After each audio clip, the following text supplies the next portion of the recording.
আমাদের এলাকার থেকে একটা মেয়ে বিষ খাইছিল। আমরা সুইচ গেটে থাকি, আদাউর সুইচ গেটে মারা গেছিল। পরে আমার আম্মু ফোন দিছিল, তখন আমি এখানে ডিউটি করতেছি। সেদিন আমাদের কোনো ভাড়া হয়নি। পরে আম্মু ফোন দিছে রাতের বেলা প্রায় 9টার দিকে। ফোন দিয়ে বলতেছে, আরাফাত এখানে একটা লোক মারা গেছে, এখন এটাকে নিয়ে যেতে পারবা? কই যাবো? গাইবান্ধা সাদুল্লাহপুর যাবো। পরে আমি বললাম যে হ্যাঁ যাম, এগুলো কথা কয়ে দাও। পরে আম্মা যায় আমার নাম্বার দিছে, এগুলো কথা কইলাম। 16,000 টাকা ভাড়া মিটাইছি। গাড়ি নিয়ে গেছি।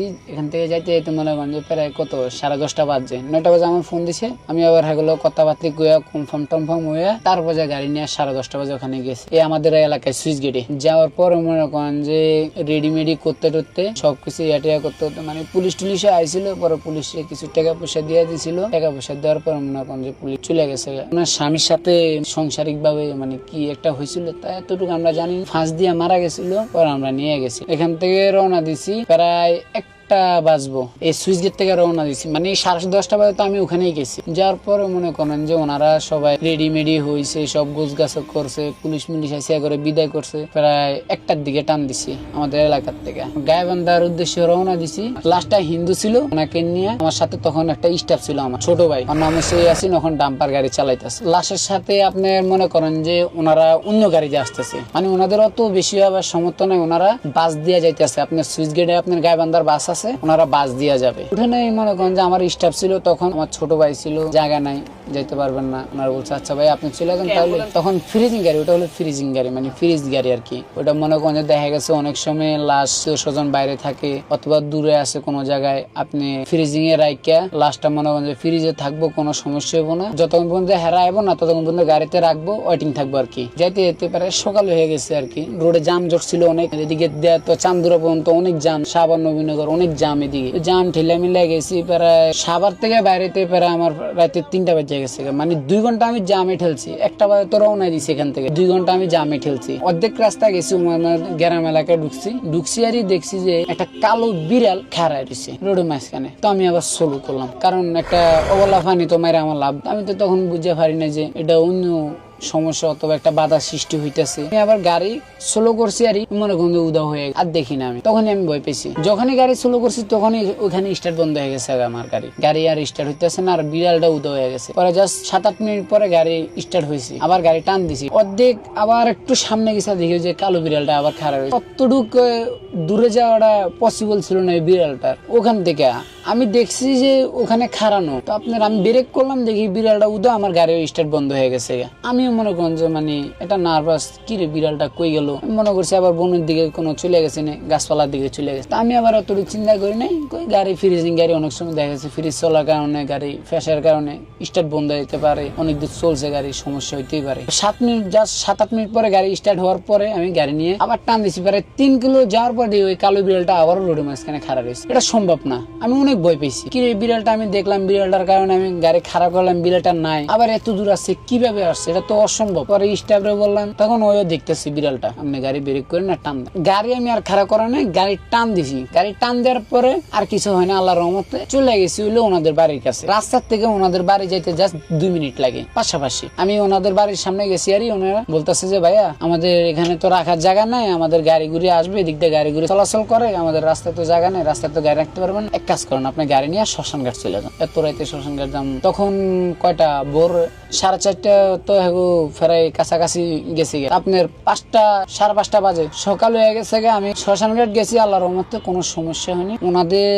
লোক আসতেছে, একটা ওনার ভাই আসতেছে। আমি গাড়ি শ্মশান ঘাটে রাখছি, একদিন ওয়েটিং এ ছিল। এই যেদিন আমরা গেছি তো সেদিন তো রাত তো শেষ, মানে আমার যতটুক ভাড়া মিটাইছে ততটুক তো গেছে। তারপরে যে মনে করেন যতক্ষণ থাকবো ঘন্টা প্রতি 500 টাকা ওয়েটিং চার্জ। সকালে পৌঁছেছি, আমি তো পৌঁছে গেছি। পরে শ্মশান ঘাট নিয়ে গাড়ি রাখছি। সারাদিন গাড়ি ছিল, সারাদিন রাখার পরে সারা রাত থাকবো গাড়ি। সকালে যায় ওনাদের লোক আসবো, তারপরে যায় ওই ডেড বডিটা পুরাবে। সারাদিন ছিলাম। সকালে তো গেলামই, যে একটু ঘুমাইছি। ঘুমানোর পরে 9টা-10টার দিকে আমরা ঘুমাতে উঠছি। সকালে উঠার পরে বাজারে গেছি, যে খাওয়া দাওয়া করে এলাম, নাস্তা পানি করে এলাম। আসার পরে একটু এলাকায় ঘোরাফেরা করলাম। ওনাদের এদিকে গাড়ির কাছে ছিলাম, টাইট হয়ে গেছে। ঘোরাফিরে আমরা গাড়ি স্টার্টে রেখেই ওনাদের বাজারে যে আড্ডা দিতেছি, কারণ গাড়ি স্টার্টে রাখছি তো কোনো সমস্যা হবে। ওনারা লোকও ছিল, ওনাদের যে লোক মারা গেছে ওনাদের লোক আমাদের সাথে ছিল কিছু, মানে কি সময় বয়সী ভাই বেড়াদার। আমরা চলাফেরা করছি, মনে করেন সিগারেট বিড়ি খাইলাম সবাই মিলে। 10টা 10:30 রাতে আগায় দিছে শ্মশানঘাট পর্যন্ত। ওনারা 7-8 জন ছিল, আগায় দিছে। আগায় দেওয়ার পরে আমরা গাড়ি তুলতে গেছি। গাড়ি তুলতে গাড়ি সুন্দর করে লক করছি। যাওয়ার কালে 1 প্যাকেট সিগারেট নিয়ে গেছিলাম, সিগারেট নিয়ে গেছি, মাঝে মধ্যে আবার পান খেতাম, তো 4-5টা পানও নিয়ে গেছি। প্রায় রাতে 2টা বাজে, তখন দেখি কি আমার গাড়ির গ্লাসের দিকে থাবো দিতেছে, আমার গ্লাস থাবো দেয়, তখন আমরা দুজন ঘুমাইতেছি, আবার গাড়ির ভিতরে এসি ছেড়া দিয়া, পিছনে এসি ফ্রিজ তো চলতেছে, আর সামনে এসি ছেড়াইছি, ছেড়াতে আমরা ঘুমাইতেছি। হঠাৎ করে গ্লাস পাশে থাবো দিতেছে, যখনই থাবো দিতেছে তখন আমি ঘুমাইতে লাভ দিয়ে উঠার পরে তাকায় দেখি যে বিরাট বড় লম্পা, অনেক লম্পা, কালো চেহারা, কেমন ভয়ঙ্কর দেখা যায়। পরে আমি তাকাইছি, পরে আমি ইয়াসিনে ডাক দিতেছি, ইয়াসিন দেখ এটা কি দেখ দি, এটা কি দেখ দি। কই ভাই কই কই কই, আমার স্টাফ দেখতেছে না, আমি শুধু দেখতেছি। আমি কি রে ভাই তুই কি করছ, এই যে দেখা যাইতেছে এই জায়গায়। কই ভাই আমি তো দেখিনি। তখন আমি নিজে আতঙ্ক হয়ে গেছি, আমার গাল লোম কাড়া দিয়ে গেছে।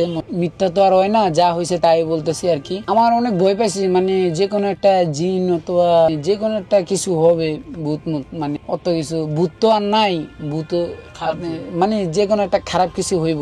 শ্মশানের মধ্যে আমরা তখন শ্মশান গাড়ি ওয়েটিং চলতেছে, আমরা রাতে 2টা বাজে, তখন সকাল হইলে ডেড বডি নেমে যাবো গা, হ্যাগোর লোকজন আইবো, ভোরবেলায় আইতে ভোর হয়ে যাবো, শ্মশান হইলে ডেড বডি নেমে যাবো সকাল হইলে। তখন এটা দেখে আমি অনেক আতঙ্ক হয়ে গেছি। পরে গাড়ির মধ্যে সাউন্ড বক্স ছিল, আমি মনে করেন যে কোরআন তেলাওয়াত ছেড়েছে, আমিও কোরআন তেলাওয়াত জানতাম, ইয়াসিন সূরা জানতাম। সমস্ত মানে এলাকাগুলো একটা সময় মফস্বল ছিল, মানে জেলা শহর পরে হয়েছে, মফস্বল ছিল, অনেক ঝোপঝাড় ছিল, অনেক গাছপালা জঙ্গল ছিল।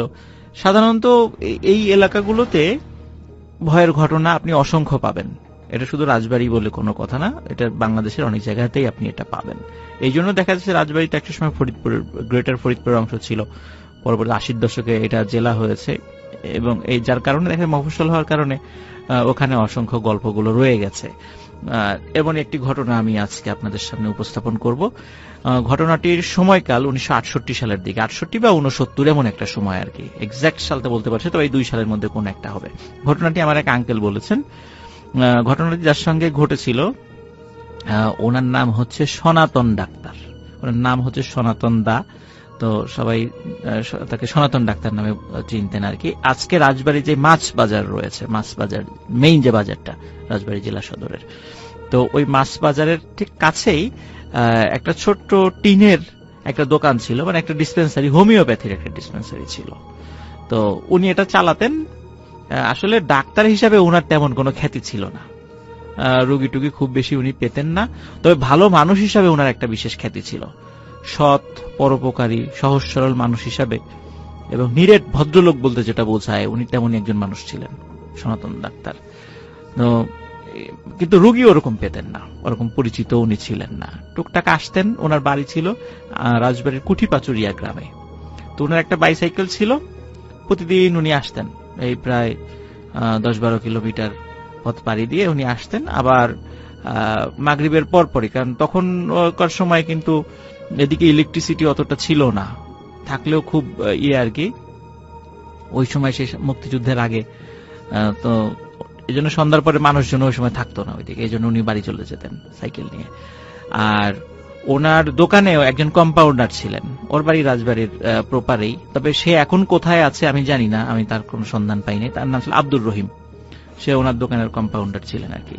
তো যেটা করতেন, সনাতন ডাক্তারের ওই দোকানের চাবি থাকতো 2টা, তো উনি একটা চাবি নিয়ে চলে যেতেন, আর আব্দুর রহিম একটু পরে দোকান বন্ধ করে দিতেন, যেহেতু তার বাসা কাছেই, এই জন্য সে ওই দোকানটা পরে বন্ধ করে সে বাড়িতে যেত। তো একবার কি হয়েছে, শীতকালের সময় তো ঠিক মাগরিবের একটু আগ দিয়ে একজন লোক এসেছে, যে সনাতন ডাক্তারকে বলতেছেন, ডাক্তার সাহেব আমার বাড়িতে একটা রোগী আছে, চলেন, আপনাকে একটু যেতে হবে কষ্ট করে। তো এখন উনি চিন্তা করছেন আর কিছুক্ষণ পরে মাগরিবের আজান দিবে, তো এখন যাব, আর ফিরতে ফিরতে যদি দেরি হয়ে যায়, তো উনি আসলে ওরকম আগ্রহ নাই। ওই লোকটা বলতেছেন যে না না আপনি চলেন, আমার বাসা কাছেই। যদিও ওই লোকটাকে উনি চেনেন না, তারপর চিন্তা করেন কাছে বাসা জিজ্ঞেস করে কতক্ষণ লাগবে, কই যেতে আধা ঘন্টা, আসতে আধা ঘন্টা। তো চিন্তা করেন আধা ঘন্টা দেরি, খুব বেশি দেরি না আর কি, আসতে পারবো। এখন ওনার সাথে মানে আর সাইকেল নেন নাই, উনি চিন্তা করছেন যে ওনার সাইকেলের আবার আজকে যে মানে যেটা সাধারণত কেউ বসতে পারে, ওনার ওইটা খুব নড়বড়ে ছিল। চিন্তা করেন যে এই লোকটাকে বসালে তো সাইকেলটা ভেঙে যেতে পারে, তো চিন্তা করেন সাইকেল দোকানেই থাক, আমি ওনাকে নিয়ে হাঁটতে থাকি, যেহেতু কাছেই বাড়ি। এখন এই যে হাঁটা শুরু করেছে, হাঁটছে, তো বলতেছে কি তোমার বাড়ি কোথায়, এই যে সামনে।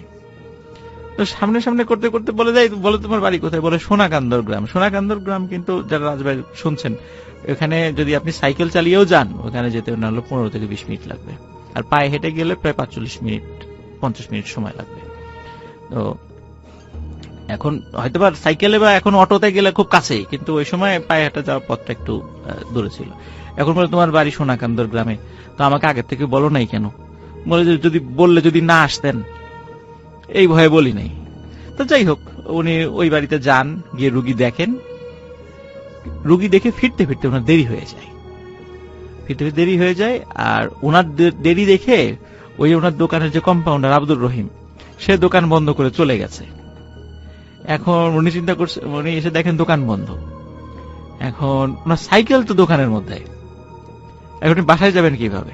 তা উনি চিন্তা করেন কি আর করা, যেহেতু চলেই গেছে। আর তখনকার দিনে তো মোবাইল ফোন ছিল না, আর আব্দুর রহিমের বাড়ি আর একটা গ্রামে ছিল, এখন সেখানে গিয়ে তো চাবি আনা সম্ভব না, এমনিতে দেরি হয়ে গেল। চিন্তা করেন ঠিক আছে, হাঁটতে হাঁটতেই চলে যাবো আজকে। তো উনি ওই চিন্তা করে হাঁটা শুরু করেন, ওখান থেকে হাঁটা শুরু করেন। তো আজকে আমি ওই রাসেল ভাই, ওই যে লোকোশেডের যে গল্পটা আমি সাধারণত বলি, ওই লোকোশেড দিয়ে হাঁটা শুরু করছেন। কিন্তু মজার বিষয় হচ্ছে, লোকোশেড কিন্তু তখন হন্টেড ছিল না। লোকোশেড হন্টেড হয়েছে হচ্ছে 1971 সালের পরে, কারণ ওই জায়গাতে তো অনেক গণহত্যা হয়েছে, এখনো কিন্তু ওখানে বধ্যভূমি আছে। তো যার কারণে ওই ঘটনাটা 1971 সালের আগে, তো তখন ওই জায়গাটা হন্টেড ছিল না।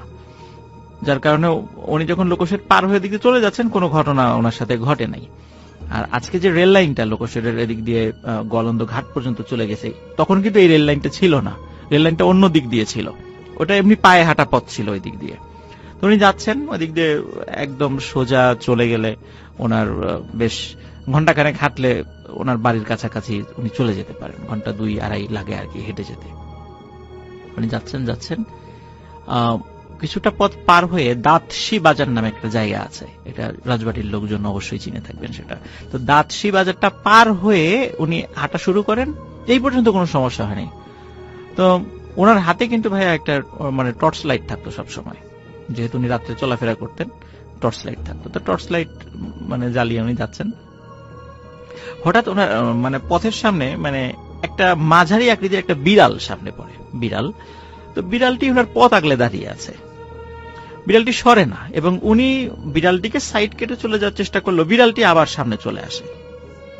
তো উনি রাসেল ভাই, উনি ডাক্তার মানুষ ছিলেন, তো বিজ্ঞান মনস্ক ছিলেন, উনি এসব জিন ভূত প্রেত এগুলো আবার বিশ্বাস করতেন না। আর ওনার সাথে কখনো কোনো ঘটনা ঘটেও নাই, স্বাভাবিকভাবে ওনার বিশ্বাস করার আসলে কথাও না, এরকম একটা মেন্টালিটি ওনার ছিল যে এগুলা সব মনের ভুল আর কি। বিড়াল যেহেতু সামনে এসেছে, তো উনি এই বিড়ালটিকে সরিয়ে দেওয়ার চেষ্টা করছিলেন, তো বিড়ালটি সরে না, উনি যেদিক দিয়ে যাওয়ার চেষ্টা করে বিড়ালটি বারবার পথ আগলে দাঁড়ানোর চেষ্টা করছে। তো একটা পর্যায়ে বিড়ালটিকে উনি মানে একটা লাঠি নিয়ে ধাওয়া করেন, তো বিড়ালটি একটু সাইডে সরে যায় ভয় পেয়ে, আবার উনি হাঁটা শুরু করেন। এরপরে বিড়ালটি কি ওনার পা জড়িয়ে ধরছে বারবার, কিছুতেই মানে যেতে দিতে যাচ্ছে না সামনের দিকে। তো উনি আরো বিরক্ত হয়ে মানে পা ঝাড়ি দিয়ে বিড়ালটিকে দূরে ফেলে দেন। এরপরে দেখেন বিড়ালটি হেঁটে কোন দিক দিয়ে চলে গেল, আর তাকে ওই বিড়ালটিকে আর দেখেনি। উনি সামনে হাঁটা শুরু করেন, এরকম 15-20 মিনিট হাঁটার পরে হঠাৎ দেখে যে একজন মহিলা, দূর থেকে দেখছেন একজন মহিলা সামনে সাদা কাপড় দিয়ে কিছু একটা ঢেকে রেখেছে আর কান্নাকাটি করছে, নাকি সুরে কান্নাকাটি করছে। তো উনি যত কাছে যাচ্ছেন মানে ভয়াবহ রকমের দুর্গন্ধ ওনার নাকে আসছে, মানে এত দুর্গন্ধ যে শেষ পর্যন্ত নাকে মানে কাপড় দিয়ে সামনে গেছেন, যে বলছেন এই কি হয়েছে, আপনি কাঁদছেন কেন? তো উনি বলছেন যে আমার ছেলে মারা গেছে। তো বলছে ছেলে মারা গেছে, তো এটা কি আপনার ছেলে? বলে হ্যাঁ ছেলে। তো কখন মারা গেছে? বলে আজ সকালে মারা গেছে। তখন উনি বলছেন যে দেখি তো আপনার ছেলের লাশটা দেখি তো। ওই মহিলা ওই কাপড়টা সরান, তো দেখেন যে লাশটা মানে একটা পা ওই মাটিতেই আটকে গেছে, মানে কি বলবো মানে প্যারালাইজড হয়ে যাওয়ার মতো অবস্থা। তারপর উনি অনেক চেষ্টা করে কষ্ট করতে করতে করতে করতে ব্রিজের উপর ওঠেন। ব্রিজে ওঠার পরে উনি যখন নামতে যাবেন, নামার পথটা তো রাসেল ভাই একটু ঢালু,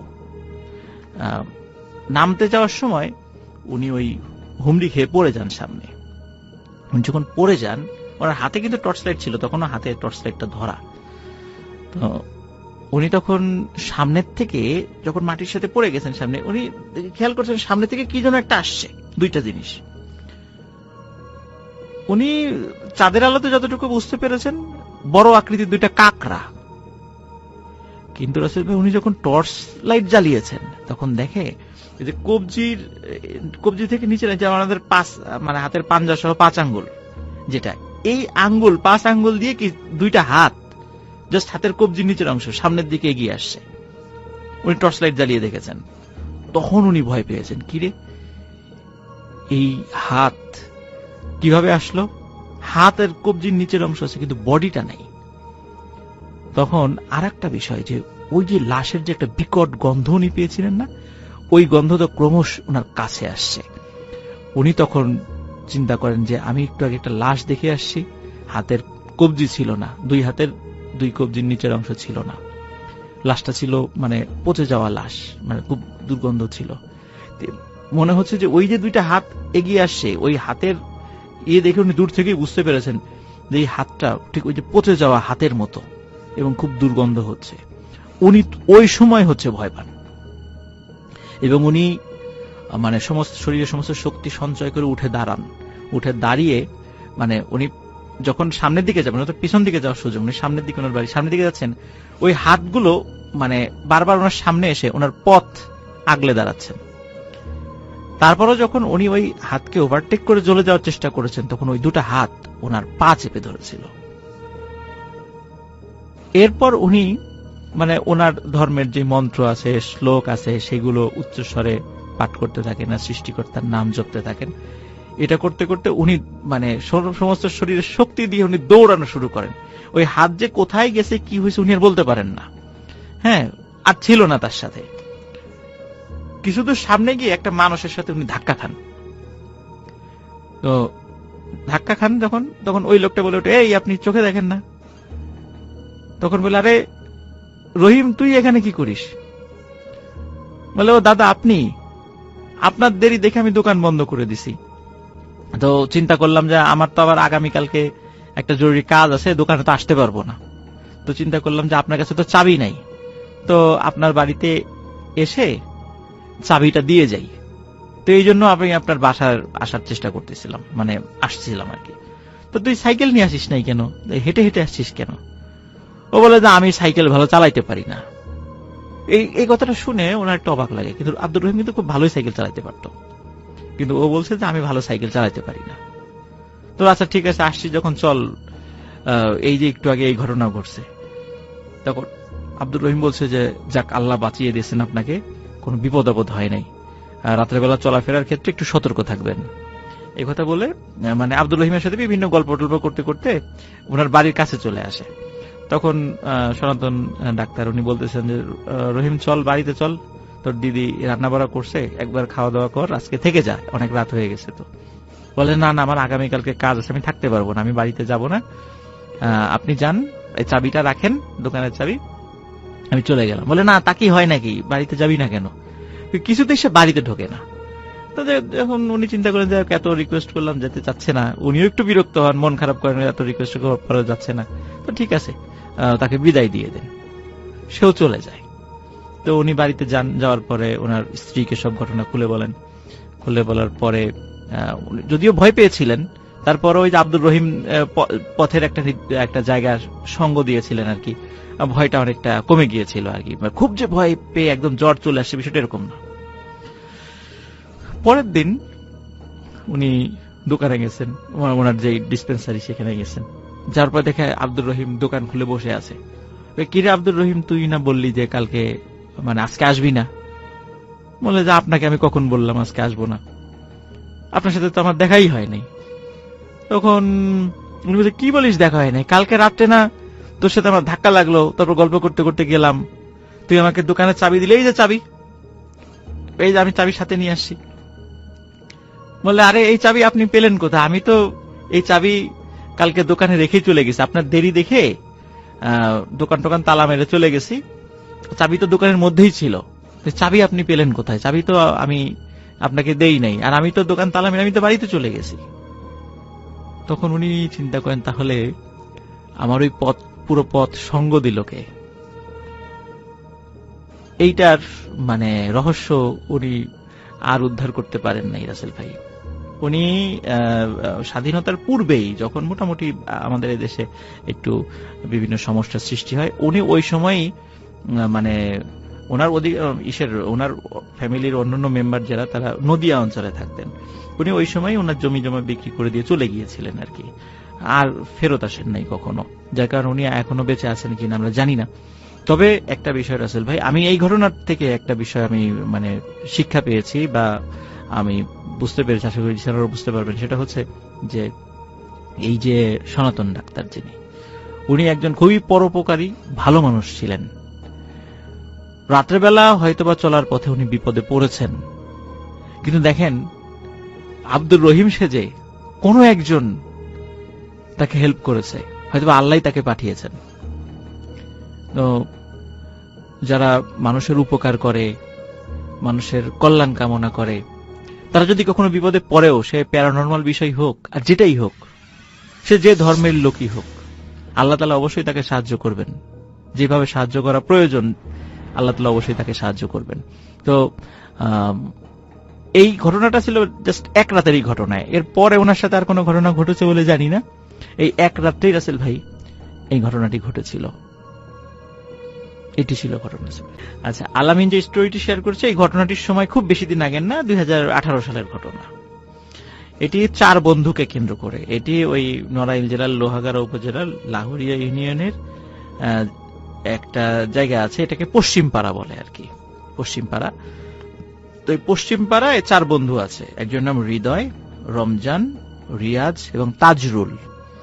তো হৃদয় মাদ্রাসায় লেখাপড়া করত, রমজান এবং রিয়াজ স্কুলে পড়তো, আর তাজরুল লেখাপড়া ছেড়ে দিয়েছিল। তার ওই চাচার একটা ডেকোরেটরের দোকান ছিল, সেই ডেকোরেটর দোকানে কাজে ঢুকে যায়। গ্রামের বিভিন্ন প্রোগ্রামগুলোতে, বিয়ে শাদী আর বিভিন্ন প্রোগ্রামগুলোতে ওই যে ডেকোরেটর কাজগুলো, অ্যারেঞ্জমেন্টগুলো, সেগুলো তাজরুল করে থাকতো। তো লেখাপড়া সে ছেড়ে দিল। এই 4 জন বন্ধু সবসময় একসাথে চলাফেরা করত। তারপরে বিভিন্ন কালচারাল প্রোগ্রামগুলোতে একসাথে তারা দেখতে যেত, খেলাধুলা একসাথে করতো, মানে সবসময়। আর বাসাও তো একদম পাশাপাশি ছিল, এজন্য সবসময় তারা একসাথে উঠা বসা, আর বয়সও সেম। তো যে ঘটনাটি মানে সূত্রপাত যেটা ঘটে সেটা হচ্ছে শীতকালে, 2018 সালের শীতকালে। আমরা জানি যে শীতকালগুলোতে সাধারণত আমাদের গ্রামগঞ্জে উন্মুক্ত যে কালচারাল প্রোগ্রামগুলো,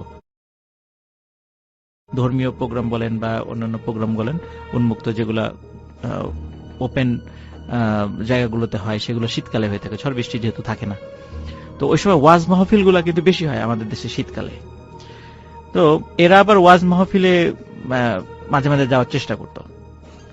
তো এমনই অনেকদিন ধরে চলে আসা একটা ওয়াজ মাহফিল, এইটার যে নামটা সেটা হচ্ছে যে আরাজি মন্ডল কাজী মাহফিল নামে সেটা পরিচিত। হয়তো ওই গ্রামের যারা আছেন মানে তারা হয়তো বা শুনে থাকবেন। আমি যেহেতু যাই নাই, আমি ঠিক বলতে পারছি না আর কি। অনেক আর এই যে স্টোরিটা আমি শেয়ার করতে যাচ্ছি, এখানে অনেকগুলো গ্রামের নাম চলে আসবে আর কি, অনেক প্লেস গুলোর নাম চলে আসবে। তো যার কারণে এটা আমার মেমোরাইজ করতে একটু মানে কষ্ট হয়েছিল রাসেল ভাই। যাই হোক, তো আরাজি মন্ডল কাজীর যে মাহফিলটা, এই মাহফিলে তারা যাওয়ার জন্য মনস্থির করেন। তো নির্দিষ্ট দিন রাত 8টার দিকে তারা বাসা থেকে বের হন। তো বের হওয়ার পরে এই 4 জনই আলোচনা করে যে আচ্ছা, কামারপাড়া নামে আর একটা জায়গা আছে, ওইখানে আর গ্রাম আছে আর কি। তো বললো যে কামারপাড়াও তো একটা মাহফিল আছে, তাহলে কোনটাই যাব। তখন ওরা চিন্তা করে যে কামারপাড়া মাহফিলের সাথে সেখানে ওই যে ইসলামিক সঙ্গীত অনুষ্ঠানও ছিল। তো ওরা যেহেতু একটু কালচারাল মাইন্ডেড ছিল, ওরা চিন্তা করলো ঠিক আছে, তাহলে মাহফিলও শুনলাম, ইসলামিক গানও শুনলাম, ওখানে একজন নাম করা ইসলামিক সঙ্গীত শিল্পীও আসবেন, তাকেও দেখলাম, 2 কাজই হলো আর কি একসাথে। তোরা চিন্তা করি তাহলে ওই আরাজি কাজী মন্ডলের মাহফিলটা বাদ আমরা কামারপাড়া মাহফিলে যাব।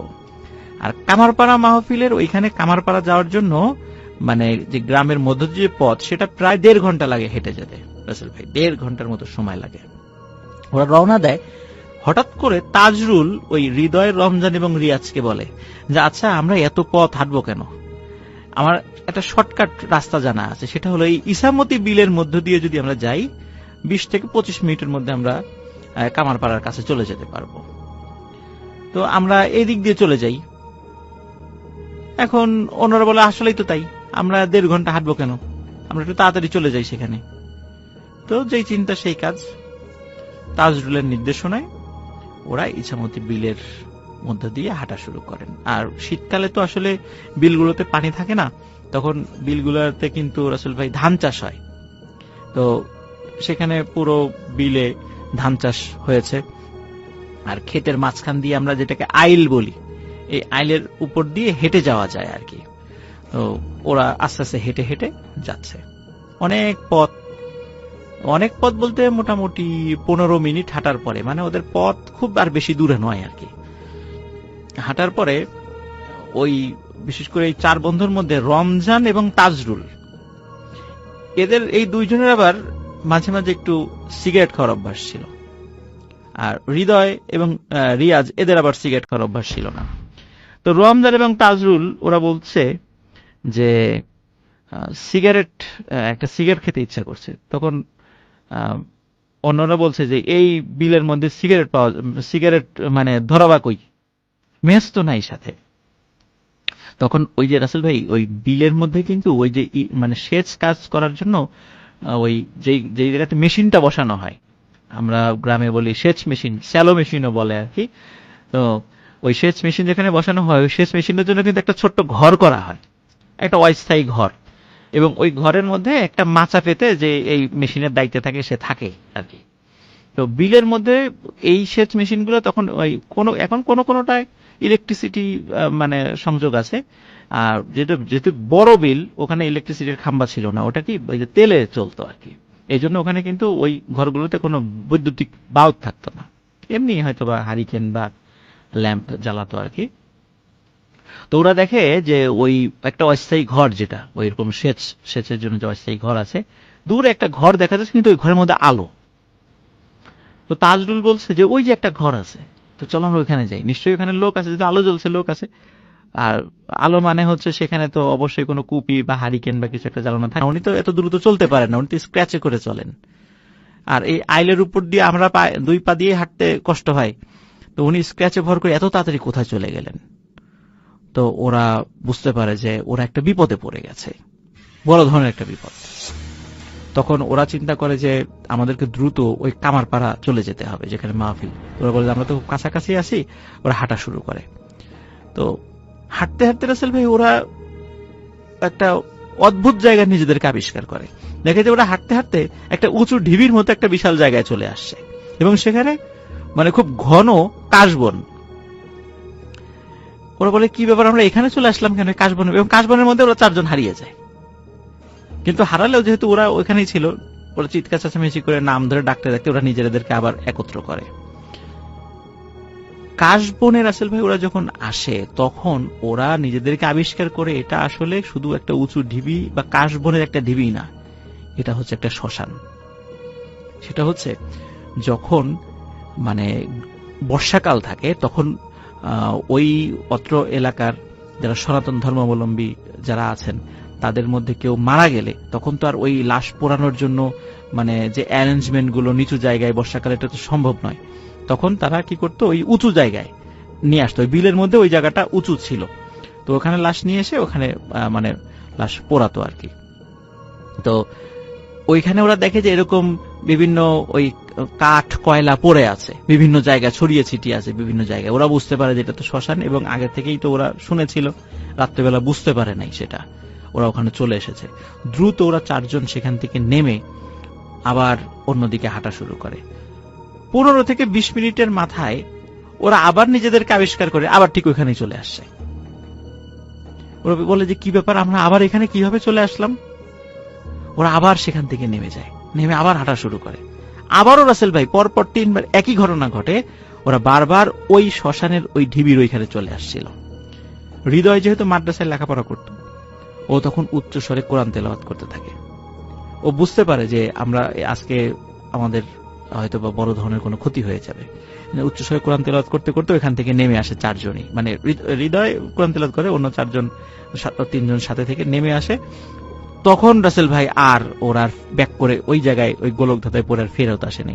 ওরা ওই মেইন রাস্তায় উঠে যায়, যেখান থেকে ওরা ওই কামারপাড়া মাহফিলে যায়। সেখানে গিয়ে দেখে এক অদ্ভুত ঘটনা। সেটা হলো, গিয়ে দেখে যে মাহফিল শেষ, ওই প্যান্ডেলের দায়িত্বে যারা ছিল তারা ওই সব বাঁশ খুঁটি কাপড় এগুলো গুছাচ্ছে। ওরা বলে কি ব্যাপার, মাহফিল কি হইলো? বলে মাহফিল তো শেষ। বলে মাহফিল শেষ মানে রাত 8টায় রওনা দিলাম, বড় জোর 1.5 ঘন্টা লাগছে আমাদের আসতে এই বিলের মধ্যে এত ঝামেলার পরও, তো মাহফিল শেষ হয় কিভাবে? এখন তো 9:30 বাজার কথা। বলে তোমাদের কি মাথা খারাপ হয়েছে? এখন বাজে রাত 2:30। ওরা চিন্তা করে যে সর্বনাশ, আমরা এত সময় কি করলাম, কিভাবে চলে গেল, ওরা কিছুতেই বুঝতে পারছে না যে আমরা এত সময় কিভাবে পার করে দিলাম। তো যাই হোক, ওরা যেহেতু ওদের শরীরে কাদা টাদা লেগেছিল আর এত ছোটাছুটির কারণে ওদের প্রচন্ড ক্ষুধা লেগেছিল, কিন্তু মাহফিল যেহেতু শেষ হয়ে গেছে, মাহফিল উপলক্ষে কিন্তু ছোট ছোট খাবারের দোকানগুলো বসে। তো আসলে কোনো দোকানও ছিল না, কিন্তু তখন 2টা দোকান ছিল, একটা ঝালমুড়ির দোকান আর একটা পাপড় ভাজা। যে পাপড় ভাজা এখন তো আসলে পাওয়া যায় না এভাবে। তো তো ওরা কি করবে, মানে খুব ক্ষুধা লাগছে, ওরা প্রচুর পরিমাণে ঝালমুড়ি এবং পাপড় ভাজা খায়। আর আমরা তো জানি রাসেল ভাই, ওই ভাজা পোড়া খেলে নাকি দুষ্টু জিনেরা পিছু লাগে, এটাও কিন্তু একটা বিষয়। যাই হোক, ওরা মানে খাওয়ার পরে মানে একটু মনে করে দিই যে অনেকে বলে যে ভাজা পিঠা, জি জি জি জি, ভাজা মাছ, জি জি। তো ওরা চিন্তা করে যে যাই হোক মাহফিল তো শেষ, কি আর করা, আমরা তো এখানে অ্যাটেন্ড করতে পারলাম না, এখন তো বাড়ি ফিরে যেতে হবে। তো বাড়ি ফেরার জন্য নিশ্চয়ই আর ওই ইসামতি বিলের মধ্যে দিয়ে যাবে না, পথ ঘোরা হলেও অবশ্যই তারা গ্রামের ওই 1.5 ঘন্টার রাস্তা দিয়েই যাবে। তো ওরা রাস্তা দিয়ে যাওয়া শুরু করে। এইখানে রাসেল ভাই একটা কথা বলি, সেটা হচ্ছে যে এই পথ দিয়ে যাওয়ার সময় কিন্তু ভয়ানক কয়েকটা জায়গা পাড়ি দিতে হয়, হন্টেড জায়গা। যেমন ওই ওখান থেকে কামারপাড়া দিয়ে আসতে গেলে কল্যাণপুর নামক একটা জায়গা পাড়ি দিতে হয়। ওখানে মোটামুটি ওটা সনাতন ধর্মাবলম্বী অধ্যুষিত এলাকা আর কি। ওখানে শ্মশানও আছে, এই শ্মশানের পাশ দিয়ে যেতে হয়। তো ওরা শ্মশানের পাশ দিয়ে যায়, কোনো প্রবলেম হয়নি। এরপর একটা হন্টেড পরিত্যক্ত জমিদার বাড়ির পাশ দিয়ে যেতে হয়, সেখান দিয়ে যায়, সেখানেও কোনো প্রবলেম হয়নি। অনেক পুরাতন একটা বট গাছ রয়েছে, সেই বট গাছের পাশ দিয়ে যায়, সেখানেও কোনো প্রবলেম হয়নি। এরপরে একদম ওদের বাড়ির কাছে তালুকপাড়া নামে একটা জায়গা আছে, তালুকপাড়া। ওইখানে চলে আসে, মানে একদম বাসার কাছে চলে আসছে। এরপরে পশ্চিমপাড়া আর কি, তালুকপাড়ার একদম শেষ মাথায় চলে আসে, এরপরে পশ্চিমপাড়া যেখানে ওদের গ্রাম। তো ওইখানে একটা ছোট একটা বাঁশঝাড় রয়েছে। তো ওই বাঁশঝাড়ের যখন কাছে চলে আসে, তখন তাজরুল চিন্তা করে বাড়ির কাছেই তো চলে আসছি, আর তো আমাদের কোনো ভয় নাই। তখন ও তো জানে যে বাঁশঝাড়ে কখনো ওই যে দুষ্টু জিনপরি থাকে। তো তখন বলতেছে, মানে ও একটু সাহস করে দুষ্টামি করে বলছে আর কি, যে মানে তোরা কে আসিস আশেপাশে, যদি আমার কথা শুনে থাকিস আয়, আমার সামনে আয়, যদি তোদের সাহস থাকে, আমি তোদেরকে ভয় পাই না। তোদের মতো কত মানে দুষ্টু জিনদের সাথে যুদ্ধ করে আমি জিতে গেছি, তোরা তো কিছুই না। যদি সাহস থাকে আমার সামনে আসিস বা ক্ষতি করার চেষ্টা কর, আমি আমার শরীর গা বন্ধ করে রাখছি, আমার কোনো ক্ষতি করতে পারবি না। যখনই রাসেল ভাই এই বিষয়টা বলেছে, ওরা 4 জনই দেখে ওই বাঁশঝাড়ের মধ্যে কাল বৈশাখী ঝড় হলে যেভাবে মানে মানে বাঁশের যে অবস্থা হয় ঠিক ওরকম হচ্ছে। কিন্তু আরো একটা বিষয় দেখে, আশেপাশের কোনো গাছের পাতা কিন্তু নড়ে না, তার মানে ঠিক ওই জায়গাটাতেই কোনো প্রবলেম হয়েছে। তখন ওরা বুঝতে পারে যে আবার একটা বিপদ আমাদের সামনে আসছে। তখন ওরা কি করে, ঝেড়ে দেয় দৌড়। 4 জনেই বাড়িতে কাছেই ছিল, যে যার বাড়িতে চলে যায়। যে যার বাড়িতে যাওয়ার পরে ওরা কিন্তু ওদের গার্জিয়ানকে কাউকে এই বিষয়টা কিছু বলে না, বলে রাগারাগি করবে, এই জন্য কিছু বলে না। তো যাই হোক, মনে হতে পারে ঘটনা এখানেই শেষ, আসলে কিন্তু রাসেল ভাই ঘটনার শুরুটাই এখন থেকে, মানে এই ঘটনার পর থেকে। তো এর ঠিক পরের দিন যে ঘটনাটা ঘটে সেটা হচ্ছে, পরের দিন রাতের বেলা এই যে তাজরুল যে ছেলেটা, যে ওই যে বলেছিল যে ভয়টাই পাই না কিছু এই সেই, তো তাজরুল ছেলেটা ওর আরো যে 2 বন্ধু আছে, যে হৃদয়, রমজান, রিয়াজ, আরো যে 3 বন্ধু আছে, এদের মধ্যে মানে 3 জনকে দাওয়াত দেয়, পিকনিকের দাওয়াত, যে একটা রাত্রে আমরা একটা রান্না বাড়া করবো, পিকনিক করবো আর কি। তো কোথায় রান্না হবে? ওই লাহুরিয়া বালিকা বিদ্যালয় নামে একটা স্কুল আছে, এখানে নাম হলো লাহুরিয়া বালিকা বিদ্যালয়, ওইখানে পিকনিক হবে। তো পিকনিক আয়োজন হয়। কোনো কারণে এই 3 বন্ধুর মধ্যে রমজান নামে যে ছেলেটা, এই পিকনিকে যায় নাই, গিয়েছিল হৃদয় এবং রিয়াজ। তো পিকনিকের পরে মানে লিসেনারদেরকে একটু বলে রাখি যে একটু মনে রাখবেন, রমজান কিন্তু যায় নাই, গিয়েছে হৃদয় এবং রিয়াজ। তাজরুল নিয়ে গেছে ওদেরকে। খাওয়া দাওয়ার পরে তাজরুল বলছে হৃদয় এবং রিয়াজকে, এই চল ওই টাঙ্গাপাড়া ইউনিয়নের পলাশ বাজারে আজকে একটা কনসার্ট আছে, ওই কনসার্টটা দেখতে যাব। এখন হৃদয় এবং রিয়াজ বলছে, না রে রমজান নাই, রমজানকে ছাড়া কিভাবে যাই, ও তো আসলো না, ও ছাড়া যাব না। তাজুল বলছে, ও নাই তাতে কি, আমরা তো আছি, সবসময় ও থাকতে হবে এমন তো কোনো কথা নাই, চল। কিন্তু ওরা দুই নাসর বান্দা রমজানকে ছাড়া যাবে না। তাজরুল অনেক চেষ্টা করে কিন্তু ওদেরকে নিতে পারে না। যাই হোক, যে যার বাড়িতে চলে যায়। পরের দিন ভাইয়া আর একটা ঘটনা ঘটে, সেটা হলো ওই হৃদয় যে ছেলেটা মাদ্রাসায় লেখাপড়া করে, সে ওই একটা জায়গায় প্রাইভেট পড়তে যায়, সেটা হলো ওই লাহোরিয়া পশ্চিমপাড়া প্রাইমারি স্কুল নামে একটি স্কুল আছে ওইখানে। ওই বিকাল 4টার সময় ওর একটা প্রাইভেট আছে, ও ওখানে পড়তে যায়। বাড়ি থেকে 2:30-3টার দিকে বের হয়, যেতে যতটুকু সময় লাগে আর কি, একটু আগে আগেই যেত সব সময়। তো বাড়ি থেকে যাওয়ার সময় মানে একটা শর্টকাট রাস্তা রয়েছে, শর্টকাট একটা রাস্তা ধরে। ওই রাস্তার মধ্যে রাসেল ভাই একটা বাগান পড়ে, স্থানীয়ভাবে আবুল খায়েরের বাগান নামে সেটা পরিচিত। ও যখন ওই বাগানের মধ্য দিয়ে যাচ্ছে, হঠাৎ করে দেখে কি তাজরুল সাথে, ওদের বন্ধু সার্কেলের কেউ না কিন্তু পরিচিত এরকম 3-4 জন, তাদেরকে ওইভাবে দেখে নাই, মানে এমনি মুখ চেনা চেনি, ওদের সাথে বসে তাস খেলছে। এই 4 বন্ধুর আবার একটা বদভ্যাস ছিল, ওরা আবার কার্ড খেলতো, মানে তাস খেলতো। দেখে তাজরুল বসে বসে তাস খেলছে। এখন তাজরুল বলছে, এই হৃদয় কই যাস? বলে যে আমি তো প্রাইভেট পড়তে যাচ্ছি। আয় বয় আমাদের সাথে একটু তাস খেল। বলে না না, আমার প্রাইভেট আছে। আরে বয়, একটু পরে গেলে কোনো সমস্যা নেই, এত তাড়াতাড়ি গিয়ে কি করবি, সব দিন তো তাড়াতাড়ি যাস। তাজরুল মানে হৃদয় চিন্তা করে, আসলেই তো তাই, একটু বসি। বসে। রাসেল ভাই ওরা আবার মাঝে মাঝে কি করতো, টাকা দিয়ে তাস খেলতো, মাঝে মাঝে কেউ জিততো কেউ হারতো। ওরা যখন তাস খেলতে বসছে, বারবার এই হৃদয় জিতে যাচ্ছিল, 5 টাকা 15 টাকা 10 টাকা এরকম জিতে যাচ্ছিল। এখন তাজরুল বারবার বলছে, বাহ আরো খেল আরো খেল, তুই তো জিতে যাচ্ছিস। এইভাবে কিছু সময় চলার পরে, এবং হৃদয়ও মগ্ন হয়ে গেছে তাস খেলায়, হঠাৎ 4টার সময় আসরের আজান দিয়ে দেয়। আসরের আজান যখন, তখন তাজরুল হঠাৎ করে সেন্স ফেরে, আরে আমার তো 4টার সময় প্রাইভেট আছে। শীতকালে কিন্তু আসলে 3:45, 4:45 বা 4টার দিকে আসরের আজান দেয়, শীতকালের ঘটনা ছিল। তো তো আমার তো ইয়ে আছে, মানে প্রাইভেট আছে, প্রাইভেট পড়তে যেতে হবে। তখন তাজরুল বলে, আরে একদিন প্রাইভেটে না গেলে কি হয়, প্রাইভেট থাক না। বলে না না, ওই স্যার আমার আব্বারে বলে দিবে, আমার আব্বা রাগারাগি করবে। বলে আরে আজকে থাক, আজকে এখানে থাক, আজকে যাওয়ার দরকার নেই। বলে যে না, আমার যেতেই হবে। ও জোর করে উঠে চলে যায়।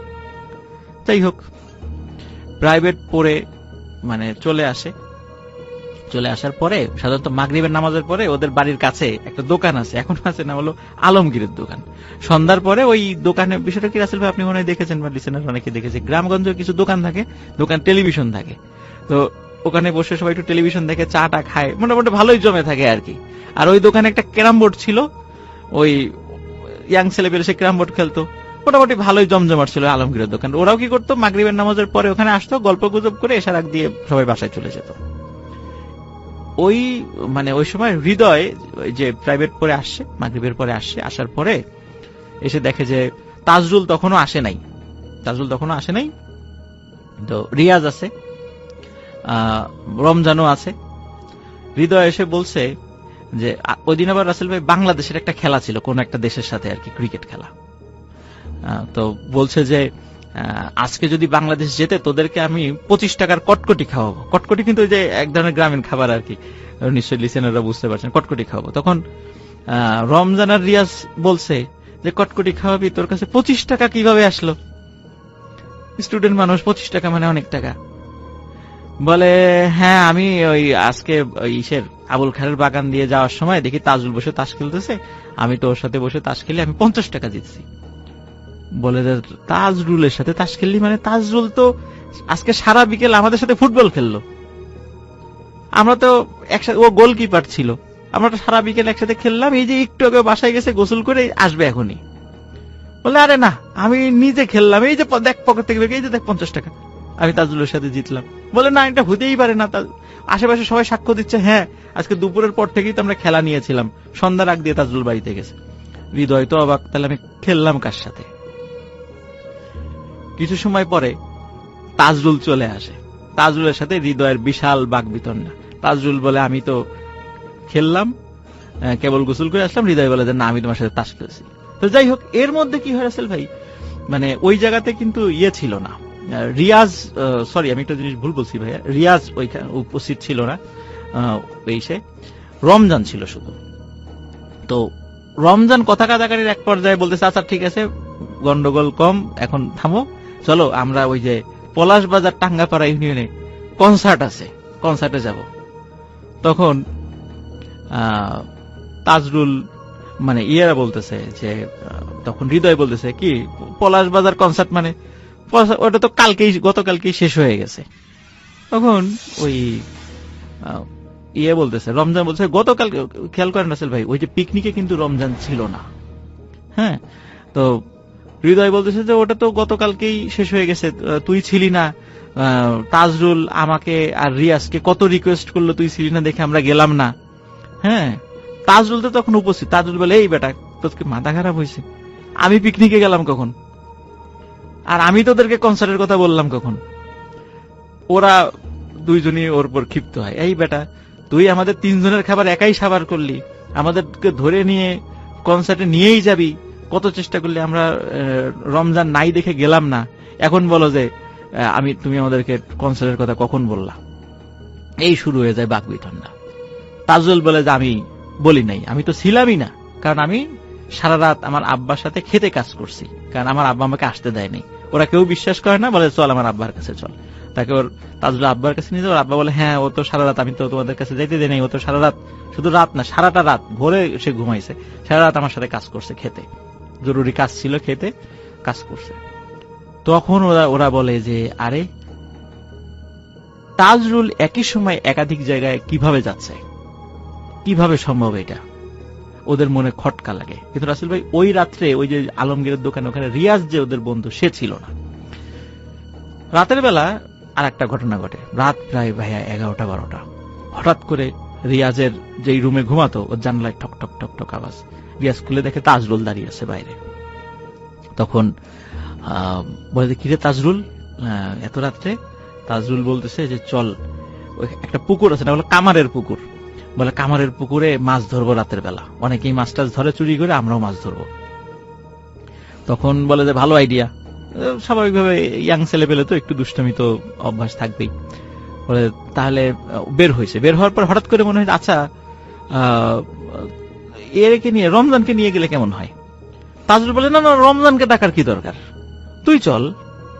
রমজানের বাড়ি কিন্তু একদম রিয়াজের বাড়ির পাশাপাশি, একদম পাশাপাশি। বলে না না না রমজানকে নিয়ে যাব। তাজরুল বলে না না রমজানকে ডাকার দরকার নেই, বলে না না ওকে নিয়েই যাব। রমজানকে ডাকা শুরু করছে, রমজান বের হয়ে আসে, বলে যে রমজান চল, ওই যে তাজরুল আসছে, আমরা মাছ ধরতে যাবো কামারের পুকুরে। তাজরুল কই? বলে এই যে তাজরুল। ও মাথা ঘুরায় দেখে তাজরুল নাই। তখন ওরা ভয় পাইছে যে এই যে তাজরুলকে নিয়ে যে সমস্যা, এক এক সময় এক এক জায়গায় থাকছে, এটা কিভাবে সম্ভব। তখন ওই রাত্রে পরের দিন সবাই নিজেদের ফ্যামিলিকে জানায় ঘটনাটা, যে এই এই সমস্যা হচ্ছে। তখন ওদের ফ্যামিলির লোকজন বুঝতে পারে যে সবাই গ্রামে রটনা রটে যায়, তাজরুলকে ভূতে ধরেছে, ওই একই সময় একাধিক জায়গায় থাকছে। তখন ওই গ্রামে আরেকটা ইয়ে আছে, তৈলক্ষ পাড়া বলে আর কি, ওইখানে ইসলাম ফকির নামে একজন খুব ভালো একজন কবিরাজ ছিলেন, মারা গেছেন অল্প কিছুদিন হলো, আল্লাহ মাফ করুক তাকে, আল্লাহ জান্নাত নসিব করুক। খুব ভালো মানুষ ছিলেন আর কি। ওই ইসলাম ফকিরের কাছে নিয়ে উনি প্রতি বৃহস্পতিবার বিভিন্ন রোগী দেখতেন আর কি। তো ইসলাম ফকিরের কাছে নিয়ে যাওয়ার পরে ওই তাজরুলকে নিয়ে যাওয়া হয়। তো তাজরুলকে নিয়ে যাওয়া হলো, ইসলাম ফকির তার যে রিচুয়াল করে একটা জিন হাজির করে। ওই জিন হাজির হয়ে মানে যখন হাজির হয় তখন ওই ইসলাম ফকির বলে যে তোর নাম কি? তখন ওই জিন বলে আমার নাম নিশি। তার নাম হচ্ছে নিশি। তোর কাজ কি? বলে রাতের বেলা মানুষকে মোহে ফেলে, মোহে আচ্ছন্ন করে ক্ষতি করাই আমার কাজ। বলে এদের পিছনে লাগছিস কেন, ওরা তো বাচ্চা মানুষ। বলে যে যেহেতু মোহে ফেলে আচ্ছন্ন করাই আমার কাজ, তো ওরা যতদিন মাহফিলে ইসামতি বিলের মধ্যে দিয়ে যাচ্ছিল, তখন ওই যে ছোট্ট ঘরের মধ্যে লাশ, তারপরে আলো, উৎস ছাড়া আলো, তারপরে একজন ওদের পরিচিত একজন পঙ্গু কৃষকের সুরত ধরে ভয় দেখানো, এগুলো আমরাই করেছিলাম মজা করার জন্য। যখন দেখলাম যে ওরা মানে তেমন কোনো ভয় পাচ্ছে না, এমনি চারজন একসাথে, তখন চিন্তা করলাম ছোটখাটো একটা ক্ষতি করি। এই ক্ষতি করার নিয়েতে ওদেরকে ধোকা দিয়ে ওই শ্মশান ভিটায় নিয়ে আসি, কিন্তু বারবার ওরা বের হয়ে যাচ্ছিল, আবারও নিয়ে আসি। থার্ড টাইম যখন হৃদয় নামে ছেলেটা কোরআন তেলাওয়াত শুরু করে, তখন আর ক্ষতি করতে পারিনি, ওরা চলে যায়। তখন চিন্তা করলাম আচ্ছা ঠিক আছে, ছেলেগুলা গেছে গেছে, শেষ, ঘটনা শেষ, এই পর্যন্তই। কিন্তু ওরা যখন ফিরে আসার সময় বাস ঝাড়ে এসে ওই তাজরুল আমাদেরকে কটাক্ষ করে হেয় করে অনেকগুলো কথা বলেছে, যেটা আমাদের মানে খুব লেগেছে। তাজরুলকে আমরা ছাড়বো না, শুধু তাজরুলকে না, ওর যে বন্ধু বান্ধব আছে তাদেরকেও ছাড়বো না। ওদেরকে ক্ষতি করার জন্যই প্রথমে পিকনিকের ছল করে ওদের দুইজনকে কনসার্টের মানে ডেকে আনছিলাম, পরে কনসার্টের নাম করে দুইজনকে নিয়ে যেতে চেয়েছিলাম, কিন্তু ওরা যায় নাই, রমজান নাই, এই জন্য ওই দুইজন যায়নি, ওই দিন ক্ষতি করতে পারি নাই। এরপরে ধরলাম হৃদয়কে, বাগানের মধ্যে তাস খেলার ছল করে ওকে আটকাইলাম। ইচ্ছা ছিল মাগরিব পর্যন্ত আটকাবো, শুধু মাগরিব পর্যন্ত যদি আমাদের সাথে থাকতো তাহলে ওই দিনই হৃদয়কে শেষ করে দিতাম। ওকে বারবার ইচ্ছা করে আমরা জিতিয়ে দিচ্ছিলাম, 5 টাকা 10 টাকা করে, যাতে ও আরো অনেকক্ষণ থাকে। যখনই মাগরিব আসরের আজান দিয়েছে, তখনই ওর উপর যে আমাদের প্রভাবটা সেটা দুর্বল হয়ে গেছিল, এই জন্য ও চলে যেতে পারছে এখান থেকে, ওকে আটকাতে পারি নাই। তারপরে রাতের বেলা ওই রিয়াজকে ডাকতে গেছি, মাছ ধরার কথা বলে রিয়াজকে নিয়ে যাব, প্রত্যেককে হিট করছে, দেখেন প্রত্যেককে হিট করছে, রিয়াজকে নিয়ে যাব।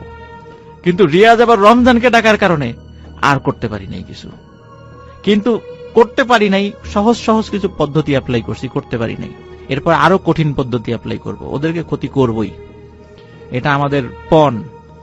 তখন ইসলাম ফকির ওদেরকে অনেক রিকোয়েস্ট করে, ছোট মানুষ ভুল করে ফেলছে, তারপরে বেশ কিছু ওই তদবির রিচুয়ালের মাধ্যম দিয়ে এই বিষয়টা থেকে ওরা মুক্ত হয়। তাজরুল এখন সৌদি আরবে থাকে, আর হৃদয় যে ছেলেটা মাদ্রাসায় পড়তো এখন ফরিদপুর থাকে, আর অন্য দুইজন রিয়াজ এবং রমজান ওরা ওই লাহোরিয়া গ্রামেই এখনো আছে আর কি। দেখাকে একটু ধরেন তো, কোথাও তুমি চিন্তা করো, একটু পর ডাকাইতে আসবে এই জায়গাটা। আমি একদিন ভ্যানলে ভাড়া মারতে মারতে আমাকে ডোমে ডাক দেওয়ার পরে মনে করেন যে আপনার তখন ওই লাশ আমার কাছে লিয়ে যাবি, আমি তখন ওই কোনটা করলাম 10,000 টাকা। ওই সময় কোনো অ্যাম্বুলেন্স ছিল না, রাতের মনে করেন আনুমানিক 10টা বাজে, এখান থেকে যখন তুলি লাশটা বিকাট মুক্তি ছিল, ওই লাশটা যখন উঠানোর পর মাদ্রাসায় গেছি আমি, মাদ্রাসায় যাওয়ার পর লাশটা অটোমেটিক পড়ে গেল, রাত বাজে 12টা, কেউ ছিল না, একাই নিয়ে যাচ্ছি আমি, কারণ আমি লোক পাইনি খুঁজে ধরবো। লাশ তুলতে লাশের কাছে যা দেখি লাশে বড় বড় চোখ, গরুর চোখ যেরকম ওইরকম চোখ। ওই লাশ ধরতে আমি একা গেলাম না, ঘুরে আসলাম, আসার পর এক চা স্টলে ঢোকছিল, তখন ওই বুড়া মানুষটাকে আমি ডাক দেওয়ার পর বুড়া মানুষটা একজনের ডেকে দেওয়ার পর ওই লাশ 3জন মিলে তোলার পর যাইতে হরিশপুর বাইপাস যায়, আবার মনে করেন লাশ পড়ে যায়। পরে যাওয়ার পর তখন ওই সময় টাকা আসছে, বাস আসছে, এটা ভ্যান এভাবে কচে রাখছিলাম, তখন ওই লাশ নিয়ে যাইতে পড়ে যাওয়ার পর এক হেল্পার ডেকে নিয়ে এসে পরে ওই লাশ আমি উঠানোর পর যাইতে তখন আমি হবিবপুরে গেছি। হবিবপুরে যাওয়ার পর ওইখানে হবিবপুর পাহাড় ফাঁকা জায়গা, কোনো বাড়িঘর কিচ্ছু নাই, বন জঙ্গল এরকম।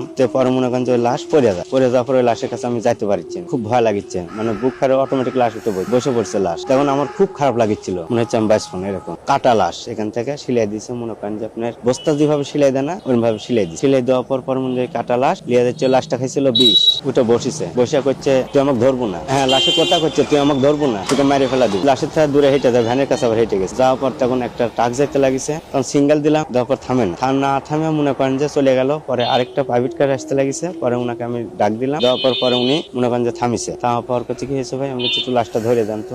ওই লোক কাছে যা দেখে চিৎকার দিয়ে লোকটা চলে গেছে, আর কাছে ভিড়ে নি। একবার জামা কাপড় আছে সব, মানে ওই যে পাটি দিয়ে জোড়াই না, আগে তো পাটি দিয়ে জোড়াইতো, পরে পাটি দিয়ে জোড়ানোর পর মনে করেন যে ওই লাশের কাছে যাইতে চিৎকার দিয়ে চলে গেলাম। কি দেখলেন ভাই? বলছে ভাই আমি ধরতে পারবো না, বড় চোখ করে টাকা আছে আর দাঁত খিটমিটি করছে। পরে ওই লোক চলে গেল। যাওয়ার পর দেখি এক খুটখুটে বুড়া মানুষ রাস্তা দিয়ে আসছে, আর উনার বউ আসতে পর আমি এত রাত্রিতে আমি কিছু আপনার কোথায় থেকে আসছেন এই কথা করতে, বাবা তুমি যে যা লাশটা পড়ছে তা ডাকাইতে, বাবা তোমাকে তো ডাকাইতে মারি ফেলা দিই। এই কথা কওয়ার পর তখন আমি উনাকে ডাক দিলাম, দেখাকে একটু ধরেন তো। বলছে তুমি চিন্তা করো না, একটু পর ডাকাইতে আসবে এই জায়গাটা, এই কথা কইছে। ডাক ডাকাইতে আসবে যায় তখন দেখি যে বড় বড় হাসিলে সব বড় টর্চলাইট বিদেশি যে লাইট আছে ওই লাইট নিয়ে মনে করেন যে আসতেছে। আসার পরে মনে করেন যে আমার কাছে সালাম দিলাম। আমি বলছি কি হয়েছে ভাইয়া? আমি কিছু ওয়ালাইকুম সালাম। সালাম দেওয়ার পর তখন করছে ভাই একটু লাশটা ধরে দেন না। আমি করছি লাশ আপনি কি মেরে ফেলেছেন নাকি? আমি করছি না মেরে ফেলাইনি, এই লাশ কাটা লাশ ডোমে কাটছে, আমি লিয়ে যাচ্ছি। তো এক ছেলে গেছে করছে দেখেন আমরা তো লাশ তো ধরতে পারবো না, আমার ভয় লাগে ভিতরে। তো আপনারা ডাকাইতে দেন, ভয় লাগে, এটা কোন ধরনের কথা হলে একটু ধরে। আমি প্রথম কইছি যে আপনার তো ডাকাত, বড় বড় হাসি ডাকাতের কাছে থাকে, ভালো মানুষের কাছে তো থাকে না, এই কথা কইছি। তার হচ্ছে হ্যাঁ আমরা ডাকাই, একটু ধরে দিলে কি হচ্ছে? আমার কাছে কিচ্ছু ছিল না। দেওয়ার পর ওই লাশ সবাই মিলে ধরে, 8-10 জন মিলে ধরার পর তুলে দিয়ে করছে যান। যাইতে লাগে আপনার মোহাম্মদপুর পার হয় গোলা কাটা একটা জায়গার না, ওই গোলা কাটার ওখানে মনে করেন যে আমার লাশটা পড়ে যায়। এই নিয়ে মনে করেন যে নিম্ন শ্রেণী 6-7 বার পড়ছে লাশটা। পরে এক লোক এসে করছে যে ওই লাশটা তখন আমি এক ধোপে সাইস্টলে কালার ডাইকে লিয়েছিলাম। 2 জন লোক ছিল, একজন কল পানি গরম করি, রাত বাজে 3টা। তখন পরে মনে করেন যে ওইখান থেকে নিয়ে এসে পরে আমি ডাকলাম যে কাকা একটু ধরে দেন তো লাশটা। পরে ওই লাশটা ধরে দিল উনি। দেওয়ার পর কিছু বাবা লাশটা দৌড় দিয়ে বাঁধ দিল। দৌড় দিয়ে বাঁধেছি, বাঁধার পর তখন বুন পাড়া পার হয়েছি। হয় যদি একটা দোকানপাট খোলা নাই, মরুভূমি, একটা বটের গাছ আছে, বটের গাছের গোড়া এইখানে দাঁড়িয়ালা আর বড় বটের গাছের উপর বসে আছে বড় বড় তসবি, বট গাছের উপর বসে আছে বড় বড় তসবি। তখন আমি সালাম দিলাম, দেওয়ার কাছে যা ভয় পাইস না যা, এই কথা বললো। বলার পর এখন আমি আমার লাশ পড়ে গেছে, আমার লাশটা তুলে দেন, ভয় পাচ্ছি না, লাশ পড়ে গেছে, শ্বাস আমার এসে গেছে। তখন আমার ইমুন মানে উনাক দেখে ভয় লাগিছে আমার। ওই বড় বড় তসবি 5 ঝুলে আছে, 1 পা উপরে 1 পা নিচে, 5 ঝুলে আছে। তখন আমার ভীষণ ভয় লাগিছে। পরে মনে করেন যে ওইখান থেকে তখন উনি তো গায়েব হয়ে গেল অটোমেটিক। তখন আমার ভিতরে মনে করেন যে আরো শরীর ঘামে যাচ্ছে, খালি ঘাম ঝরিচ্ছে।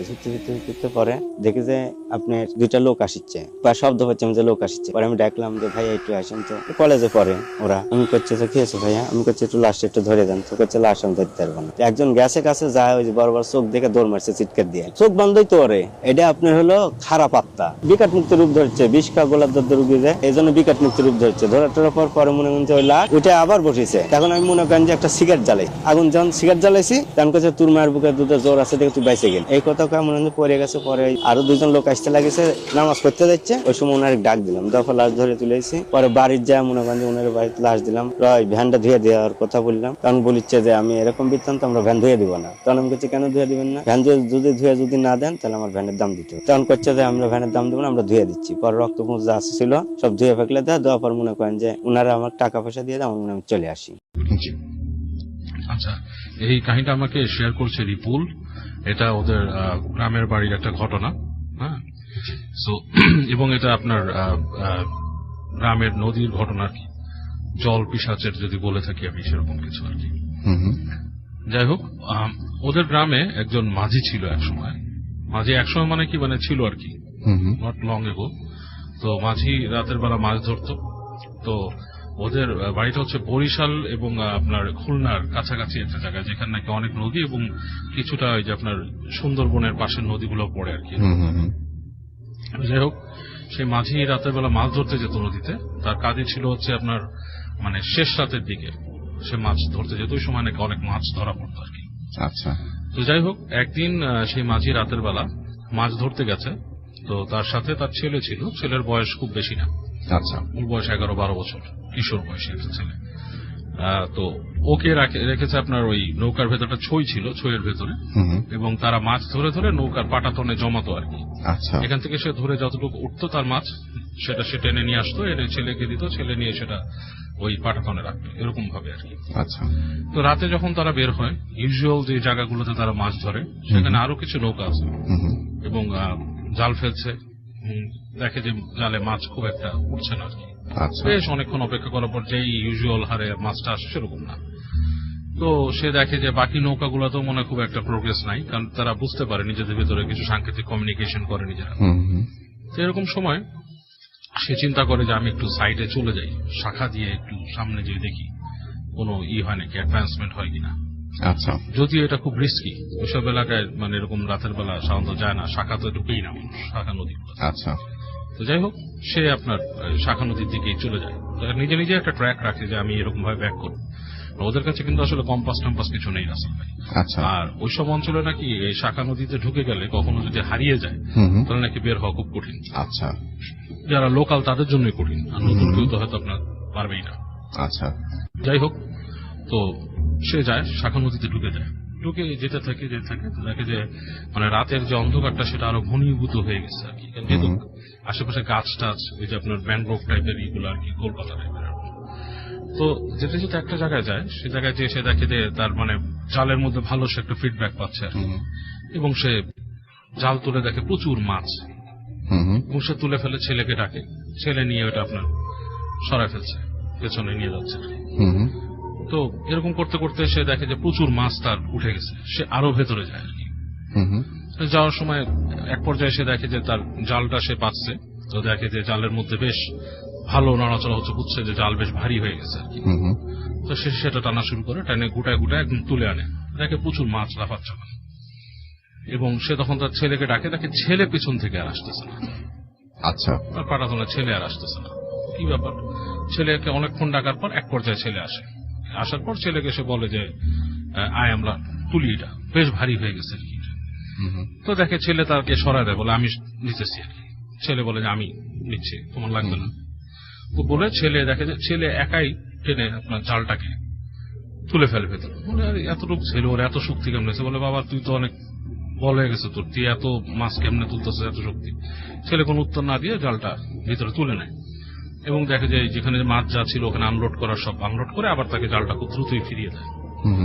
তো সে জালটা নিয়ে যায়, ছেলে ভেতরে ভেতরে বসা, এবং সে আবার জাল ফেলে।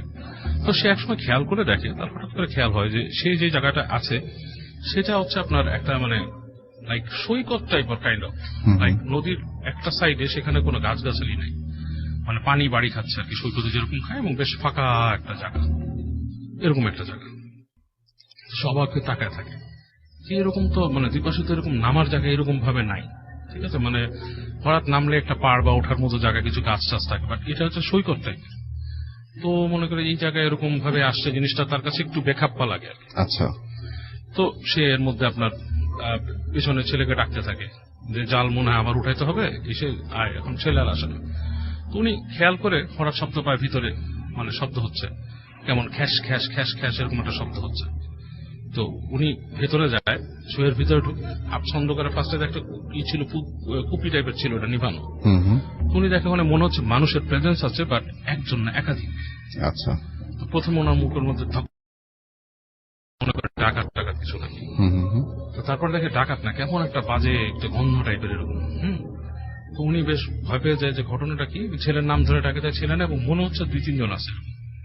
তো উনি কি করে, ওনার ইসের থেকে দেশলাই ছিল ম্যাচ বের করে জ্বালায় এক নজর দেখে উনি মানে বুকের মধ্যে একটা বিশাল ধাক্কা খেয়ে যায়। উনি দেখে যে ওনার ছেলে পড়ে আছে এক পাশে, এবং 2-3 জন মেয়ে মানুষ বসা, তাদের মানে দেখতে খুব ভিড় ঘুরে টাইপের চেহারা, চুলগুলো বড় বড় ভিজা ভিজা, এবং কানটা ডিফারেন্ট, মুখে বড় দাঁত, এবং তারা মনে হচ্ছে মাছ খাচ্ছে, এরকম একটা সিন। তো উনি কাঠি ফেলে দিয়ে উনি ভয়ে লাফ দিয়ে বের হয়ে আসে। ওই পাশ থেকে ওনাকে ফ্যাস ফ্যাস করে কি জানি বলে, কথাগুলো অনেক দুর্বোধ্য ওনার কাছে লাগে, এবং উনি তখন আর কোনো উপায় দেখে না যখন থেকে মানে ওখান থেকে কি করবে আর কি, পুরো হতবিহ্বল হয়েছে সে। তো ওখানে বসে থেকে কিছুক্ষণ দোয়া পড়তে পড়তে পড়তে আসতে আসে, এসে দেখে যে ওখানে আবার ছুঁয়ের ভেতর ঢুকে আবার ম্যাচ জ্বালে, দেখে কেউ নাই। উনি যেটা করে, উনি তাড়াতাড়ি ওখান থেকে ব্যাক করার চেষ্টা করে, নৌকাটা ঘুরে ওনার ছেলের দিকেও ওনার মনে ছেলেকে পড়ে থাকতে দেখছে একপাশে। উনি কোনো মতে নৌকা ঘুরে মানে যেভাবে পারছে আর কি ওখান থেকে সরায় বের হয়ে আসছে আর কি, মূল যে জায়গাটা ওখানে চলে আসছে। এসে উনি মেন নদীতে যখন আসছে, দূর থেকে আরো নৌকা দেখছে, উনি ঢুকেদের মধ্যে আলো ফুটছে, ভোর হয়ে যাচ্ছে। এই সময় উনি ছেলেকে তখন নদীর পানি দিয়ে উঠায় আর কি, মুখে বাঁধতে কি দেখো বলে যে, ছেলেকে জিজ্ঞেস করে কি হয়েছে, ছেলে ঠিক মতো উত্তর দিতে পারে না। পরে বলে যে আমি মাছ নিতেছিলাম, আমাকে মানে কয়েকটা, আমি একসময় আমার সেন্স হারায় ফেলছি, মানে ছেলেটা বলে যে আমার হুঁশ নাই, আমাকে এরকম কয়েকটা মহিলা এসে মানে মাছ আনতে বলে, আর আমি ওই মাছ এনে দিছি, এবং আমি দেখছি তারা মাছ খায়, এবং এক সময় আমাকে মানে ঘুম পাড়ায় দিছে, আমি ঘুমাই গেছি। তো উনি এই সিনটা দেখে উনি একবার চিন্তা করে জেলেদের সবার সাথে বলবে, বাট উনি সবার কাছে বলে না, ব্যাক করে আসে, এবং উনি দেখে যে ওনার যে পরিমাণ মাছ ধরছিল তার বেশিরভাগই নাই, সামান্য কিছু মাছ এখানে আছে। এমনও না যে অনেক মাছ খেয়ে ফেলে রাখছে অংশ এরকম কিছু উনি পায় না, রেসিডিউ পায় না, বাট কিছু মাছ পায়। তো উনি ব্যাক করে আসার পরে উনি যখন আসেন, তো উনি ঘটনাটা কাউকে না বলে, তবে ওনার এক পরিচিত বন্ধু ছিল একসময়, ছোটকালে ওনাদের সাথে যখন প্রাইমারি স্কুল ছোট পড়তো তখনকার সময়, বাট সে পরে শহরে যে আর কি ডিফারেন্ট জব টপ করে, তাকে উনি শেয়ার করেন একদিন কথায় যে আমি তো এরকম গেছিলাম। এসে যার সাথে শেয়ার করে, সে ঘটনাটা শুনে তার সাথে খুব আগ্রহ নিয়ে শুনে। এরপরে ধরেন কয়েক মাস পার হয়ে গেছে, কোনো খবর নেই। উনি নর্মালি যথারীতি মাছ ধরে ওনার মতো, কম আসুক বেশি আসুক ওই দিকে আর যায় না উনি। একদিন ওনার বাসায় ওই লোকটা এসে হাজির হয় আর কি, যে ওই যে যাকে কাহিনী বলছিল, তার সাথে আরেকজন লোক বেশ একটু ডিফারেন্ট টাইপের, হাতে অনেক আংটি টাংটি পরা, যে এরকম মানে এই দেখে একটু ডিফারেন্ট মনে হয়, কালো কুর্তা পরা এসে। তো বলে যে কি ব্যাপার, উনি বলে যে আমার একটা ফ্রেন্ড তোমার সাথে কথা আছে। ওনায় নিয়ে যায়, বাজারে নিয়ে চাটা খাওয়ায়, বলে যে তুমি আমাকে ওই জায়গায় নিয়ে যাবো আমাদেরকে, তুমি যে একটা জায়গায় গেছিলে এরকম এসে। না আমি এই জায়গায় যেতে পারবো না, আমার ভয় লাগে, ওইটা ওরকম ভূতের জায়গায়, সেখান মানে ওখানে পিছাচ আছে, পেতনি আছে। বলে না, ওই জায়গায় নিয়ে যাও, তোমার ভালো টাকা দিব, তুমি যে মাছ ধরবা, তোমার মাছ ধরা 2-3 দিনে মাছ ধরার টাকা তোমার এমনি এসে যাবে। তো উনি ফার্স্টে না করার পর এক সময় তার একটু লোভ হয় আর কি, যে নিয়ে যাই, যে বলবো যে আমাদেরকে নামাই দিবা, তোমার তেমন কোনো কাজ না, তুমি পরে সকালে এসে নিয়ে যাবা আমাদেরকে এখান থেকে। তো উনি বারবার চিন্তা করার পর একবার সে বলে যে আচ্ছা ঠিক আছে, নিয়ে যাই এদেরকে। তো উনি ওই লোকটাকে আর তার সাথে বন্ধুকে, তো বন্ধুটা ওই পাড়ে এসে তাকে নৌকা উঠানো পর্যন্তই ছিল, সে আর সাথে যাবে না, কিন্তু ওই লোকটা তার সাথে আছে, সে গেছে। সে বলছে যে আমাকে নিয়ে চলো এবং তুমি আমাকে যে ওখানে নামাই দিবা এবং তুমি পরে আমাকে দিনের বেলা ওখান থেকে নিয়ে আসবো, তোমার ওখানে থাকার দরকার নেই। তো উনি যখন রওনা দেয় ওখান থেকে, তো জাস্ট বেশ কিছু দিন আর মাছ ধরার কিছু নাই, ওনার ছেলেকেও সাথে নেয়নি, উনি একা ওই লোকটাকে নিয়ে রওনা দিয়েছে। তো লোকটা নিয়ে যাচ্ছে নৌকাতে, তো লোকটা ওনাকে খুঁটিনাটি জিজ্ঞেস করতেছে যে এখানে আর কি দেখছো, নইতে তোমাকে স্পেশালি কি বলছে, মানে তোমাকে ওখানে কি কোনো এমন কথা বলছে যেটা তোমার মনে আছে? হ্যাঁ, বলে না আমার কিছু মনে নাই, এদের কথা আমি কিছু বুঝি নাই, তবে আমি এতটুকু বুঝতে পারছি আসিস না, এই ধরনের কিছু একটা বলছে। তো এরকম কিছু একটা বলে, তোমার চিন্তা নাই, তুমি আমাকে নিয়ে যাও। ওই সেই হলো, ওই লোককে উনি নিয়ে গেছে এবং খুঁজে খুঁজে শেষ পর্যন্ত সে ওই জায়গাটা পায়। এবং যখন সে ওই জায়গায় ঢুকে, মানে কাছাকাছি আসে, তখনই সে একটা পরিবর্তন লক্ষ্য করে ওই জায়গায়। ইটস লাইক মানে আবহাওয়াটা একটু ডিফারেন্ট হয়ে গেছে। হ্যাঁ, মানে হঠাৎ করে মানুষজন জেগে উঠে এরকম করে তাকায়, এরকম একটা পরিবেশ। তো ওই মাঝি লোকটা খুব ভয় পায়। ভয় পাওয়ার পরও সে আস্তে আস্তে আস্তে করে নিয়ে যায় যে ওই যে লোককে ওখানে নামায়। তো ওই লোকটা তার সাথে একটা পোটলার মতো ব্যাগের মতো নিয়ে আসছে, এসে ওখানে তাকে নামায় ওখানে থামায় বলে যে তুমি চলে যাও, তোমার আশা লাগবে না।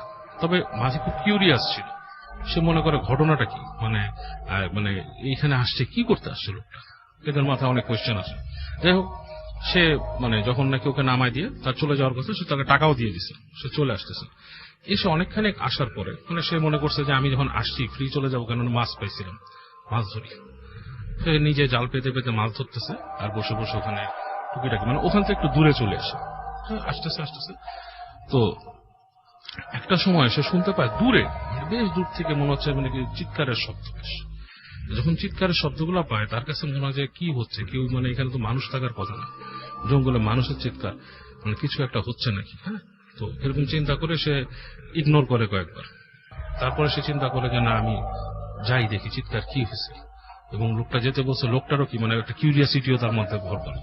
তো সে আস্তে আস্তে করে নৌকাটা ওদিকে নেওয়া শুরু করে। এবং যখন সে নৌকাটা ওদিকে নেওয়া শুরু করে, তখন সে মানে কোলাহল টাইপের একটা শব্দ পায়, মানে দুর্বোধ্য কোলাহল, যেটা নাকি আমরা সচরাচর কথা বলি, আমরা যেরকম কোলাহল করি সেরকম না, পশু পাখির কোলাহলের মতো না, বাট সাম সর্ট অফ কোলাহল। তো সে যখন কাছাকাছি আসে, তার যে কুপি থাকে, কুপিটা তপ করে নিভে যায়। কুপি জল নামে, বেশ বাতাস উইন্ডি একটা চলে এবং তার কুপি নিভে যায়। তখন সে একটু ভয় পায়, গা কাটা দিয়ে ওঠে তার এরকম জঙ্গলের মধ্যে, এবং সে ফিসফিসানি গুলো খুব বেড়ে যায়, মানে it's like some sort of, সে বলছে দুর্বোধ্য কোনো শব্দ আর কি।